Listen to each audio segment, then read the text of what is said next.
What's up, everyone? My name is Untamed Mando. Welcome to my YouTube channel, or welcome back to my YouTube channel. We're talking about more Marvel. Yes, I know that's what you all have been waiting for. More Marvel news. And you are all probably just as excited as I am, because I'm kind of a little done with all of the Marvel movies and TV shows. Like, I love Marvel, like, comics, like old Marvel comics, and I feel like the market, I think, is just a bit too saturated with some superhero movies.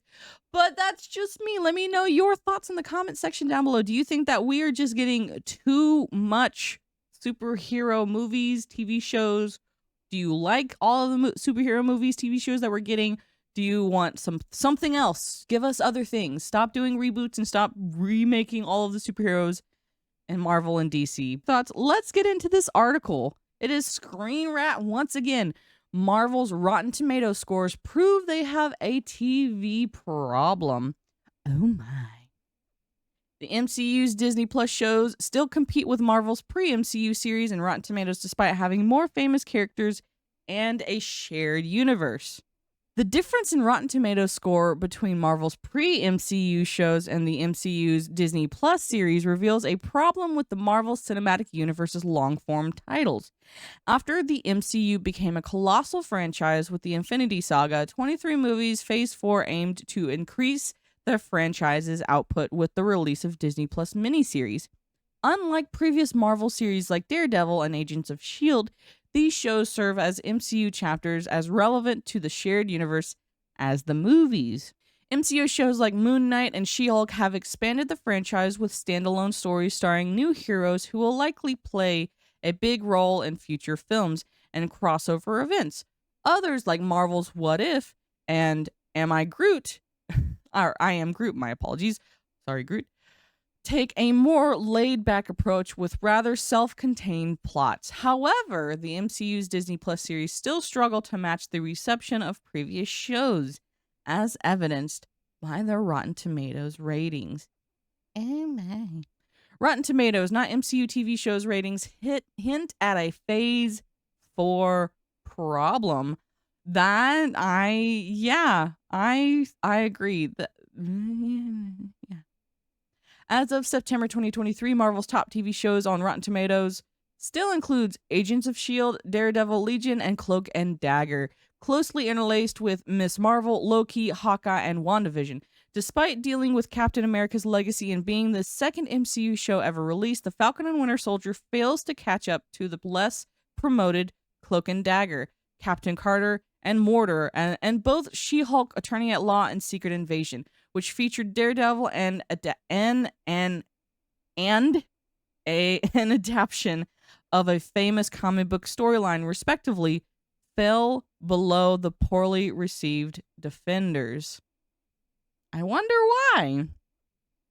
Given their place within the MCU and their ability to include characters and storylines from the main franchise, MCU shows should have everything in their favor to earn the top spots, not only in the tomatoes meter, but also on every audition and critic list. Instead, it seems like the limitations that popular non-MCU Marvel shows used to have motivated them to tell more engaging stories.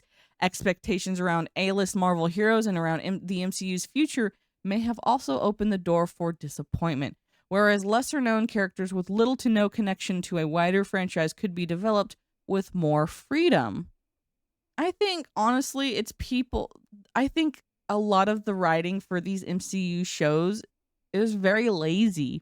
I think they're just banking on nostalgia, and it shows. They're like, recently I watched Secret Invasion, and it was not very good. Like, it was mediocre at best. It was not fun to watch. I didn't like seeing Nick Fury get deconstructed in every single episode. It was very boring, in my opinion, and it just kind of, like, Nick Fury is one of my favorite characters, and it just basically beat him down every single episode. It was Nick Fury's fault.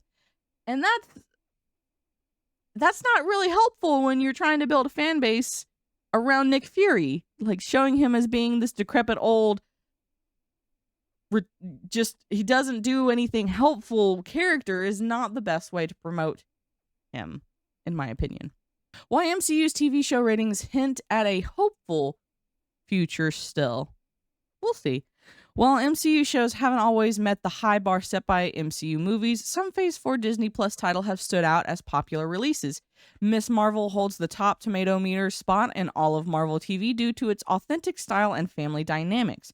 What If's unique anthology format provided quite popular. Loki stands out due to its unique style and ambitious story, and WandaVision was well received thanks to its innovative format and humor. The strengths of all well-received MCU shows seems to lie in the originality of their ideas and their unique take on certain aspects of the superhero genre. Yes and no. Although subverting expectations isn't an infallible strategy, you think, authenticity is key to Marvel TV shows. Just like ABC's Agents of S.H.I.E.L.D. doubled down on its larger-than-life scope, and Netflix's Daredevil kept its tone dark and grounded. The Guardians of the Galaxy holiday special embraced its Christmas setting, and Hawkeye kept things appropriately lighthearted. With ambitious plots like WandaVision and Loki's future MCU Disney Plus shows could keep audiences engaged to a degree similar to or above the most popular pre-MCU Marvel series. I think too much of the MCU, the current day MCU, relies on the popularity of the old Marvel franchises. They are building upon a foundation that was not really great to begin with. And, well, no, the foundation was great, but they keep busting out their foundation. Like with Captain America, the biggest problem with Falcon and the Winter Soldier is the fact that they fundamentally change Captain America's, like, they destroy his ideal, saying that the country he loved is wrong, racism is still a huge problem, which Falcon was unable to get a loan at the bank. No, I worked at a bank. That there are laws that protect people against that. It does not matter your skin tone. You can get a loan at a bank. That to me took me out of what the story was supposed to be. It was supposed to be who was supposed to get Captain America's shield. Honestly, it was supposed to be Bucky. I'm sorry. I know a lot of people love Sam Wilson and Falcon. He's not Captain America. He doesn't understand the ideals and the principles and what Cap had to go through. Bucky was there. Bucky was with Steve Rogers. Bucky was with Captain America. And I feel like as far as the show, it didn't really do great things for Bucky. I feel like, I don't know, but that's me. That's my thoughts. I know that a lot of people did like Falcon and the Winter Soldier. Instead of destroying previously established characters, how about we build up the new characters and still keep the old characters relevant and strong? You don't have to tear somebody else down to build somebody else up. You don't have to steal their bricks. You don't have to make Captain America's ideas and ideals bad, because they're not bad. Respect who came before you. The opening trailer for Falcon and the Winter Soldier is that S.H.I.E.L.D. has a complicated history. Yes and no, but not for the reasons that when you actually watch the series, not for the reasons that he's saying. Like, I don't like that they feel like they have to destroy a character to build other characters up. You don't have to do that.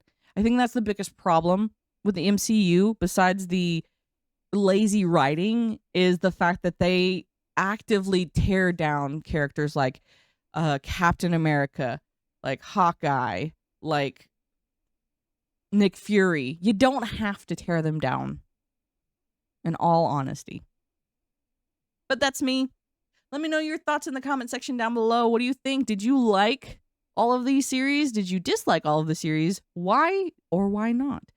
And let me know. Do you think that the new phase of Marvel is going to be better than this one? Or are we going to get more of the same thing? If you liked all of the shows that came out, let me know, because I did not have fun with most of the ones that I've seen. But that's just me. My opinions can change if it's an opinion. So don't forget to hit that like button, share this out, subscribe, and I will see you guys in the next video. Bye-bye.